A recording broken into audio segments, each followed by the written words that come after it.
आप सभी को नमस्कार बच्चों। कक्षा 9वीं की कृतिका भाग 1 पुस्तक से कहानी है माटी वाली, जो कि विद्यासागर नोटियाल की लिखी हुई है।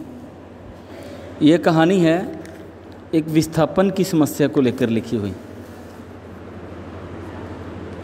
विस्थापन की समस्या स्वतंत्र भारत के अनियोजित विकास और उससे प्रभावित आम आदमियों की पीड़ा से संबंधित है कि बड़ी बड़ी परियोजनाएं योजनाएं किसी भी राष्ट्र के विकास के लिए अनिवार्य होती हैं, लेकिन उनकी बलि वेदी ना जाने कितने निरीह प्राणियों को देनी पड़ती है, जिसे कोई समझ नहीं सकता।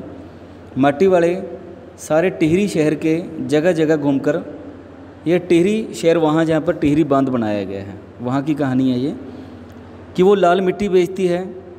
क्योंकि गांव में अक्सर क्या होता है, खाना पकाने के बाद चूल्हे पर इस मिट्टी को पोता जाता है, क्योंकि उस क्षेत्र में रेतीली मिट्टी पाई जाती है, चूल्हे पर लिपाई नहीं की जा सकती। तो ऐसे में माटी वाली जो है वो घर घर जाकर माटी बेचती है और अपने घर का गुजारा करती है। शहर के श्यामल का तप्पड़ मोहल्ले में बने आखिरी खोली में पहुंचकर माटी वाली हरजन बुढ़िया अपने सिर पर रखे माटी भरे कनस्तर को नीचे उतारती है। कनस्तर पर कोई ढक्कन नहीं है, ढक्कन को वह काटकर उतार देती है, क्योंकि वह मिट्टी भरने और खाली करने के लिए रुकावट बनता है। घर की मालकिन ने माटी वाली से माटी का कनस्तर कच्चे आंगन में एक कोने में उडेलने के लिए कहा और उसके साथ उसको 2 रोटियां दे दी। उसने एक रोटी को अपने सिर पर रखे डिब्बे को खोलकर उसमें लपेट लिया और दूसरी को मालकिन द्वारा दी गई चाय पीतल के गिलास में जो चाय मिली उसके साथ उसको निगल लिया।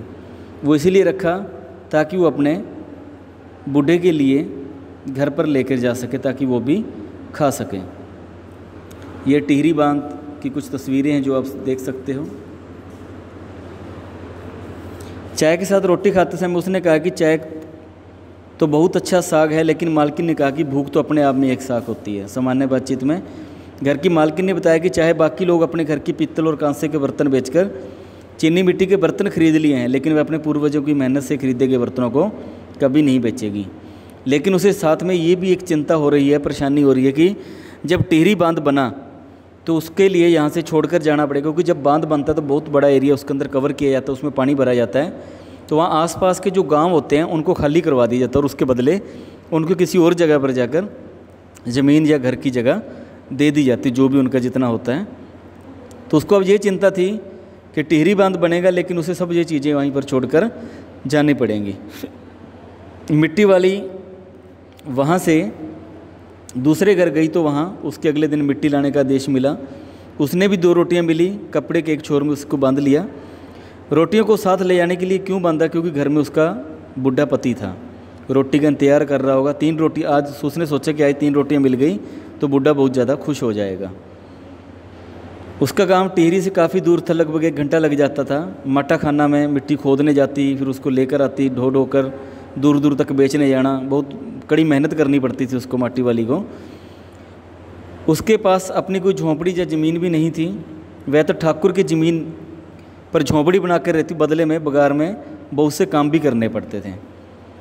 माटी वाली ने रास्ते में 1 पाव प्याज खरीदे ताकि बूढ़े को रोटियों के साथ तले हुए प्याज दे सके, और वो बहुत कमज़ोर होता जा रहा है और 1.5 से ज़्यादा रोटी वो खा भी नहीं सकता। अपनी झोंपड़ी में पहुँचती रोज़ की तरह। बूढ़ा आहट सुनकर चौंका नहीं। माटी वाली ने घबराकर उसे छू कर देखा तो वह सदा के लिए जा चुका था। अब उसे किसी की रोटी की आवश्यकता नहीं थी। टिहरी बांध के पुनर्वास के हिसाब से बता दिया कि वहाँ पानी भर जाएगा, उसके पास रहने के लिए कोई स्थान नहीं होगा और स्वयं ही उसको कोई प्रबंध करना पड़ेगा। टिहरी बांध की 2 सुरंगें थी, उसको बंद कर दिया गया था, क्योंकि शहर में पानी भरने लगा था। सारे शहर में आपातती मच गई, वहाँ से लोग भागकर निकलने लगे। सबसे पहले पानी में शमशान डूब गए और माटी वाली झोंपड़ी के बाहर आने जाने वालों से बार बार यही कह रही थी, साहब गरीब आदमी का शमशान नहीं उजड़ना चाहिए, साहब गरीब आदमी का शमशान नहीं उजड़ना चाहिए, क्योंकि शमशान में भी उनका एक आशियाना है। इस पाठ्य पुस्तक के प्रश्नोत्तर हैं। शहरवासी सिर्फ माटी वाली को नहीं बल्कि उसके कंटर को भी अच्छी तरह पहचानते थे। क्या कारण था? भागीरथी और बिलांगना नामक 2 नदियों के तट पर टिहरी शहर की मिट्टी पूरी तरह से रेतीली थी। चूल्हों की लिपाई के लिए मिट्टी लाल मिट्टी का प्रयोग किया जाता था और मिट्टी जो थी ये लाल मिट्टी वाली घर घर मिट्टी देनी जाती थी और शहर माटी वाली ही एक ऐसी और जो घरों तक लाल मिट्टी पहुंचाती थी। तो लोग उसको पहचानते भी थे। उसके ढक्कन कटे कंटर को देखने से शहरवासी उन लोगों को भली भली पहचान लेते थे। प्रश्न 2, माटी वाली के पास अच्छे या बुरे भाग्य के लिए ज़्यादा सोचने का समय क्यों नहीं था? क्योंकि उसका गांव टिहरी नगर से इतना दूर था कि पहुंचने में कम से कम 1 घंटा लग जाता, तो उसे घर वापस आने में भी समय लगता था। माटा खाना से मिट्टी खोद कर लेके आती, फिर सिर पर लाद कर अपने घर तक पहुंचाती, लोगों के घर तक पहुंचाती। उसके पास कोई ज़मीन भी नहीं थी, ना कि झोंपड़ी थी, तो इस वजह से उसके पास सोचने के लिए ज़्यादा समय भी नहीं था। भूख मिट्टी की भोजन मीठा, क्या अभिप्राय है? भूख किसी स्वाद को नहीं पहचानती। जब बंदा कोई वास्तव में भूखा हो तो खाली पेट हो, उसे कुछ भी मिल जाए खाने के लिए, तो उस समय में ये होता है, ये सूझता है कि हमारा पेट भर जाए, ना कि भूख मिठी, ना कि भोजन मीठा। जब हम बिल्कुल भूखे हों, खाने को कुछ ना मिल रहा, उस समय ये होता है कि घर में जो कुछ भी पड़ा है, जैसा भी पड़ा है, हमें मिल जाए। लेकिन जब हम लोग घरों में नखरे करते हैं ना कि ये नहीं खाना, वो नहीं खाना, ये हम तभी करते हैं जब हमें एक साथ में 2 या 3 पकवान घर में दिखते हैं कि मैंने ये नहीं खाना, मेरे को वो बना दो, वो नहीं खाना, मेरे को ये बना दो। जब बिल्कुल भी कोई भी कुछ भी ना हो, तब हम सोचते हैं कि चलो जो कुछ पड़ा वही ले आओ। इसीलिए कहा गया है भूख मिठी कि भोजन मीठा। प्रश्न 4, पुरखों की गाड़ी कमाई से हासिल की गई चीज़ों को हराम से के भाव से बेचने वालों को मेरा दिल गवाही नहीं देता। मालकिन के इस दृश्य के बारे में, कथन के बारे में लोक में, विरासत में क्या विचार हैं? मध्यवर्गीय और निम्न वर्गीय जो परिवार होते हैं, धन कमाने के लिए खूब पसीना बहाना पड़ता है, एक एक पैसा जोड़कर अपना सामान खरीदते हैं, ठोक बजाकर सामान खरीदा जाता है ताकि लंबे समय तक वो टिका रहे। तो घर की मालकिन में पित्तल और कांसे के बर्तनों को सहेज कर रखा हुआ था, पुरखों की पुरानी संपत्ति थी, निशानियाँ थी उसकी। तो पता नहीं कितनी कठिनाइयों से उस समय उस बुज़ुर्गों ने सामान को ख़रीदा होगा, तो इसलिए वो पूर्वजों का स्नेह, यादें और मान भी उससे जुड़ा हुआ था, तो इसलिए उन स्मृतियों को बुला नहीं सकती थी, बेच नहीं सकती थी चीनी बर्तनों के लिए। इसके लिए वो चीनी बर्तन नहीं खरीद सकती थी कि अपना मैं पूर्वजों की चीज़ें बेचकर मैं नए चीनी बर्तन खरीदूं।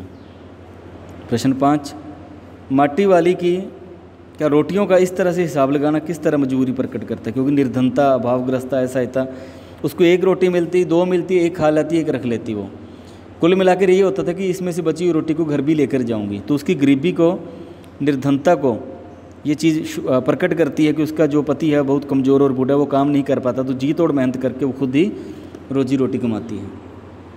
प्रश्न 6 है, आज माटी वाली बूढ़े को कोरी रोटियां नहीं देगी। इस कथन के आधार पर माटी वाली के हृदय के भाव हमने लिखने यहाँ बोलने हैं। माटी वाली आर्थिक रूप से असहाय है, निर्धन है, चाहकर भी बूढ़े के लिए रोटियों के लिए नहीं कमा पाती। वो ज़्यादा ही बीमार हो चुका है, कमज़ोर है, रोटी ज़्यादा खा नहीं सकता, तो मिट्टी बेचने से कोई ज़्यादा धन उसको इतना प्राप्त नहीं होता। गठरी में बांधे गए बूढ़े की कोरी रोटियाँ उसे नहीं खिलाएगी। उसमें 1 पाव प्याज खरीदे और सोच ले कि कूट कूट कर जल्दी से तल देगी और रोटियाँ दिखाएगी नहीं। सब्जी तैयार होती 2 रोटियाँ परोस देगी। माटी वाली हृदय में पति के प्रति बहुत ज़्यादा लगाव है, उसकी पीड़ा से वो पीड़ित है, चाहकर भी भूख और पीड़ा को दूर नहीं कर पाती। उसका इस दुनिया में उसके सिवाय कोई और था भी नहीं, उसके लिए अथाह प्रेम था उसके दिल दिमाग में। प्रश्न 7 है, गरीब आदमी का शमशान नहीं उजड़ना चाहिए साहब, इस कथन का क्या अभिप्राय है? गरीब आदमी के पास रहने और सर छुपाने के लिए कोई सहारा नहीं होता, कुछ भी तो नहीं होता उसके पास जिसे वो अपना कह सके। शमशान ही एक ऐसी जगह है जहाँ मरने के बाद सभी ने जाना और सबको वहाँ पर जगह मिलनी है, और वहाँ जगह हमें मोल भी नहीं लेनी पड़ती। ऐसा नहीं होता कि गरीब की लाश सदा के लिए वहीं पड़ी रहे जहाँ वो मरा हो, क्योंकि उसको भी आखिर शमशान में ही लेकर जाना पड़ता है। वो इसीलिए कह रही है कि मेरी झोंपड़ी तो उजड़ गई, लेकिन यहाँ पर मैंने अंत में जाना है, मेरे पति को मैंने अंत में छोड़ना है शमशान। तो शमशान में पानी नहीं भरना चाहिए, क्योंकि वो तो हमारी ही जगह है। इसलिए वो कहती है कि गरीब आदमी का शमशान नहीं उजड़ना चाहिए। विस्थापन की समस्या, विस्थापन का अर्थ होता है अपना घर, अपना स्थान छोड़ देना, 2-4 दिन के लिए नहीं बल्कि हमेशा के लिए। यहाँ हम रह रहे हैं, हमारी कितनी यादें जुड़ी हुई, कोई हमें एकदम से आके बोले कि आपने यहाँ से छोड़कर कोसों दूर चले जाना है, तो आखिर कब तक जहाँ जाकर हम अपना आशियाना बनाएंगे? कब जाकर हम ये राजनीतिक कारणों को, अंग्रेजी सरकार के जो उस समय के नियम शर्तें थे वो आम बंदों के ऊपर, आम इंसानों के ऊपर थोप दिए गए थे। कभी उसको विस्थापित करके बांग्लादेश बनाया जा रहा है, कभी वहाँ पर राजनीति का शांति फैलाई जा रही थी। ये तो वो हो गया कि इसी पौधे को मान लो एक जगह से उखाड़ कर हम दूसरी जगह लगाते हैं तो वो भी मुरझा जाता है, लेकिन इंसान एक जगह से जब दूसरी जगह जाता है तो उसको कितना समय लगता है अपने आप को और अपने परिवार को स्थापित करने के लिए। चाहे सरकार ने उनके लिए पुनर्वास का प्रबंध किया, लेकिन वो क्षति जो हुई वो कभी भी भूल नहीं सकते। पता नहीं कितने लोग आपस में बिछड़े, कितने एक दूसरे के साथ मर गए, कितने आप दूसरे को छोड़कर चले गए, कितने बिछड़ गए। तो कई समस्याओं का विस्थापन की समस्या जब सामने आती है तो बहुत कुछ भयंकर परिणाम सामने आते हैं, देखने को मिलते हैं, और ऐसा हमारे इतिहास में बहुत बार हो भी चुका है। धन्यवाद।